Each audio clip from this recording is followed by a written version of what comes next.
में से एक पूछे दूसरे से कि यार आपका नाम क्या है, तो कहा हाजी अब्दुल रहीम।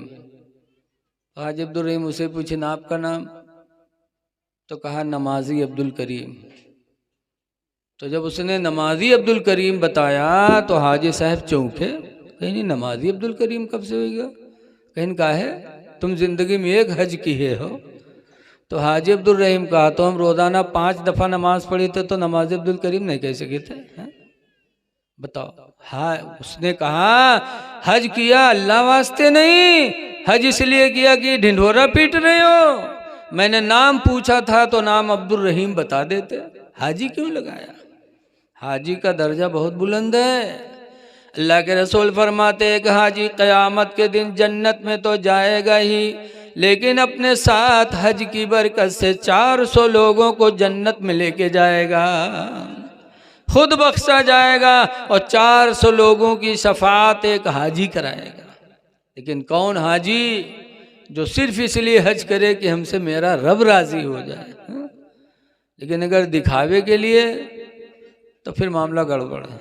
बहुत से लोग इलेक्शन में ठाड़ हुए होते तब हज करे जाते हैं कि ऐसे कोई दी ना जाए हज कही ताकि लोग जाने के बहुत नीक हुई गवा बगुला भगत, ऐसे हाजी तो क्या कहा जाए। तो ऐसे जैसे बताते हैं दिल्ली की जामा मस्जिद थी, एक भिखारी बेचारा गया भीख मांगने, ऐसे कटोरा दे दी मुहर्रम और नमाजी पढ़ के निकले लागे तो अंधरवा मांगे लगा अल्लाह के नाम पर दे दो भाई, अल्लाह के नाम पर दे दो। तो बहुत पहले की बात है, तो लोग निकले अठन्नी चवन्नी डाले चले जाए, और जब डाले खन्न से बोले तो अंधरवा कहे अल्लाह भला करे, अल्लाह भला करे।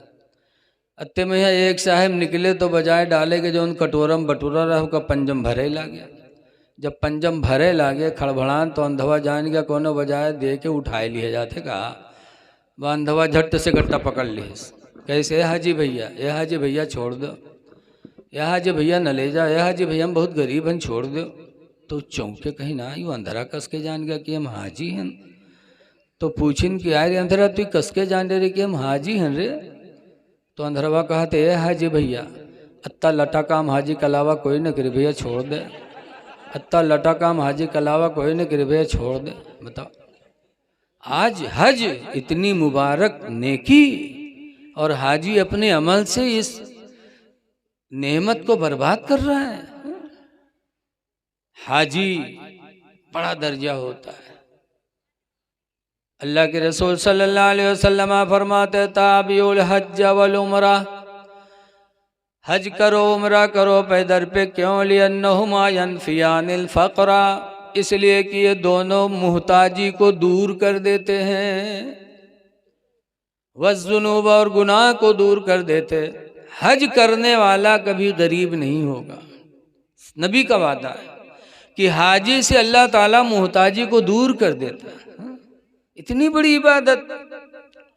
बहरहाल मैं आप हजरात से गुजारिश करता हूँ कि ग़ुलाम नबी बन जाओ, अंग्रेज़ों के ग़ुलाम न बनो मेरे नौजवानों। चेहरों पे दाढ़ी रखा लो, इस्लामी लिबास पहन के जी लो और नबी के ग़ुलाम बन के जियो, तो इंशाअल्लाह कामयाबी हमारी तुम्हारे कदमों को चूमेगी। एक सहाबी थे जिनका नाम है हजरत सफीना। क्या नाम है? सफीना। अल्लाह की राह में जंग के लिए निकले। हजरत सफीना जा रहे थे मैदान जिहाद में कि रास्ते में जंगल पड़ा। हजरत सफीना जैसे जंगल में दाखिल हुए, कुछ ही कदम आगे बढ़े थे कि जंगल का शेर सामने आ गया। जब शेर को देखा हजरत सफीना ने तो क्या हुआ, बेल गांव के आदमी का अगर अकेले कहूँ गन्ना खेत में शेर मिल जाए तो क्या हाल हुई बताओ। नीचे कपड़ा तो खराब होंगे, बोलो शेर मिल जाए अकेले में। लेकिन रसूलुल्लाह के सहाबी की शान देखो। बुखारी शरीफ की हदीस से जब हजरत सफीना ने जंगल में शेर को देखा तो क्या कहा था, या अबल हारिस, ए जंगल के शेर, अना मौला रसूलिल्लाह, मैं रसूलुल्लाह का गुलाम हूँ। बोल दो सुभान अल्लाह यार। कहा था जंगल के शेर में नबी का गुलाम हूँ, ये नहीं कहा था मैं हाफिज जी हूँ, छोड़ दो। ये नहीं कहा था हम तकरीर बहुत बढ़िया कैली थे छोड़ दो, या हाजी हूँ छोड़ दो। हजरत सफीना को हाजी होने पे नाज नहीं, आलिम और हाफिज होने पे नाज नहीं था, न नमाजी होने पे नाज, बल्कि हजरत सफीना को नाज था तो नबी की गुलामी पे नाज था।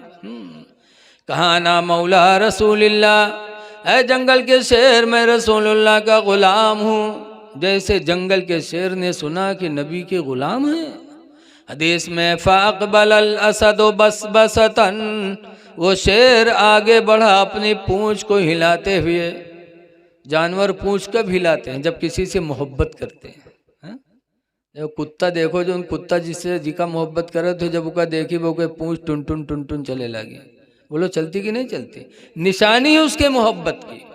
हदीस में फ़ाक़बल अल असद बस बसतन, वो शेर आगे बढ़ा अपनी पूंछ को हिलाते हुए, वक़ब्बल क़दमैहि, और आकर हजरत सफीना के पैरों को चूमा, वक़ाम इला जंबिही, और पहलू में आके खड़ा हो गया, वसारा माहू, और हजरत सफीना के साथ साथ वो शेर जंगल में चलने लगा। निगरां बन गया कि नबी के ग़ुलाम के साथ रहूं, कहीं कोई दूसरा शख्स मेरे नबी के ग़ुलाम को तकलीफ न दे दे। तो जंगल का शेर हजरत सफीना का निगरां हो गया। ऐ लोगों, सहाबा को नाज था नबी की ग़ुलामी पर, तुम भी नबी के ग़ुलाम बन जाओ, चेहरे पे दाढ़ी रखा लो, नमाज़ें पढ़ो, खुदा जाने किस वक्त बुलावा आ जाए। कुछ पता है कि जवानी के बाद बुढ़ापा आएगा? कुछ पता नहीं। हजरत उमर फारूक आज़म जो सहाबी हैं, सरकार के दूसरे खलीफा भी हैं और सरकार के ससुर भी हैं, इनकी बेटी हफ्सा रसूलुल्लाह के निकाह में थी। हजरत उमर का बड़ा दर्जा है। लिखा है कि जब वो अमीरुल मोमिनीन थे, यानी बादशाह इस्लाम थे हजरत उमर, तो उनका लड़का एक अब्दुल्ला था, मदीने के मदरसे में पढ़ता था। आज प्रधान आदमी हो जाता तो अपने बच्चे को मदरसे में पढ़ाने से शर्माता है कि मैं प्रधान हूँ, कोटेदार हूँ, मैं मालदार आदमी, मेरा बच्चा मदरसे में जाएगा, मेरा बच्चा कॉलेज में जाएगा, यूनिवर्सिटी में जाएगा, मदरसा तो गरीब बच्चों की जगह है, लोग ये सोचते हैं। लेकिन हजरत उमर फारूक आज़म अमीरुल मोमिनीन, बादशाह इस्लाम, और उनका लड़का मदीने के मदरसे में पढ़ता था, उसका नाम था अब्दुल्ला। एक दिन नहीं गया पढ़ने, तो हजरत उमर ने बुलाया, कहा बेटा पढ़ने नहीं गए? कहा अब्बा जब तक नया कपड़ा नहीं बनवाओगे नहीं जाऊंगा, ये पुराना कपड़ा पहन के जाता हूँ, मेरे साथी हंसते कि अमीरुल मोमिनीन का लड़का और पुराना धुराना कपड़ा पहन के आता है, अब्बा नया कपड़ा बनवा दो तो जाएंगे वरना नहीं जाएंगे। तो हजरत उमर अमीरुल मोमिनीन थे, लेकिन सादगी का आलम देखो। अपने नौकर से कहा, खादिम से, कि जाओ बैंक के मैनेजर से 4 रुपया ले आओ और कह दो 4 रुपया मेरे नाम पर उधार दे दें, जब मेरा महीना पूरा होगा तो मेरी तनख्वाह में से काट लेंगे। जब वो गया बैंक के मैनेजर से कहा, तो बैंक के मैनेजर ने कहा जाके उमर से कह दो कि इस महीना के मुकम्मल होने तक अपनी ज़िंदगी की ज़मानत लिख के दे दे। कहते महीना पूरा होगा तो तनख्वाह से ले लेंगे, खुदा जाने महीना पूरा हो कि ना हो, पता नहीं कि उनकी मौत आ जाए तो ये मुसलमानों का माल है कहाँ से आएगा। जाके उनसे कह दो कि ज़िंदगी इस महीने के मुकम्मल होने तक अपनी ज़िंदगी की ज़मानत लिख दें कि महीना पूरा होने से पहले उन्हें मौत नहीं आएगी, जाओ लिखवा लाओ तब देंगे। वो नौकर आया, हजरत उमर के इंतज़ार में थे, कहा लाए?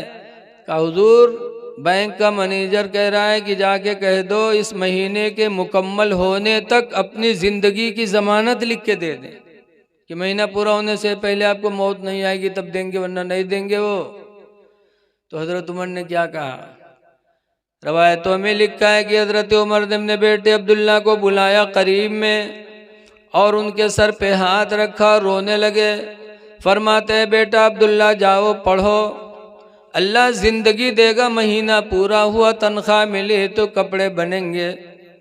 बैंक का मैनेजर मुझसे पूरे महीने की ज़िंदगी की ज़मानत मांग रहा है, खुदा जाने मैं तो अपने ज़िंदगी के एक लम्हे की भी ज़मानत नहीं दे सकता। पता नहीं किस वक्त बुलावा आ जाए। ये सहाबा थे जो हर वक्त मौत को याद करते थे, इसलिए वो गुनाहों से बचते थे। ऐ नौजवानों, मौत को याद करो। ये हिंदुस्तान में पहले अंग्रेज़ों की हुकूमत थी। अंग्रेज़ हिंदू मुसलमान सबको सताते थे, तो अंग्रेज़ों को भगाने के लिए जंग लड़ी गई। उस जंग में हिंदुस्तान के 16,000 आलिम कत्ल कर दिए गए। कितने आलिम कत्ल हुए? लोग कहते मौलवी मौलाना भागत हैं पहले। 16,000 आलिमों ने अपनी जान दी है हिंदुस्तान को आज़ाद कराने में। 16,000 में एक मौलाना थे मुरादाबाद के, जिनका नाम है किफ़ायतुल्लाह। मौलाना किफ़ायतुल्लाह को अंग्रेज़ों ने फांसी दिया था, कत्ल नहीं किया था, फांसी दिया था। जब फांसी के फंदे पे लेके गए, आखिरी वक्त था, तो अंग्रेज़ों ने पूछा था किफ़ायतुल्लाह मौलाना आखिरी वक्त है, तुम्हारी कोई ख्वाहिश है? कोई ख्वाहिश हो तो बताओ। तो मौलाना किफ़ायतुल्लाह ने कहा था एक ख्वाहिश है। कहा क्या? कहा एक कलम दे दो और एक कागज़ दे दो। तब अंग्रेज़ों ने एक कलम दिया था, एक कागज़ दिया था। तब मौलाना किफ़ायतुल्लाह फांसी पे चढ़ते चढ़ते उन्होंने कागज़ पे एक तहरीर लिखी थी। क्या लिखी थी? उन्होंने समझाया था कि अंग्रेज़ों, तुम समझते हो कि हमें फांसी दे दोगे तो तुम दुनिया में हमेशा रहोगे। लिखा था कि कोई गुल बाकी रहेगा ना चमन रह जाएगा, कोई गुल बाकी रहेगा ना चमन रह जाएगा, एक रसूलुल्लाह का दीन हसन रह जाएगा।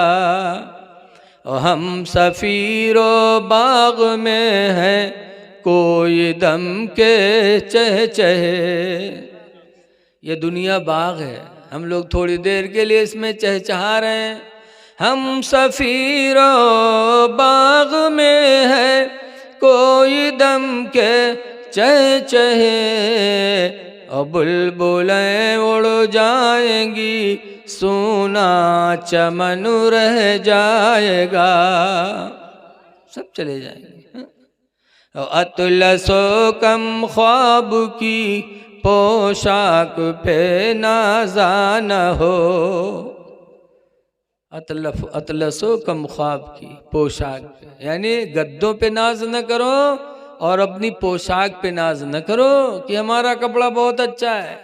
अतलसो कम ख्वाब की पोशाक पे नाज़ा न हो, इस तने बेजान पर खाले कफन रह जाएगा।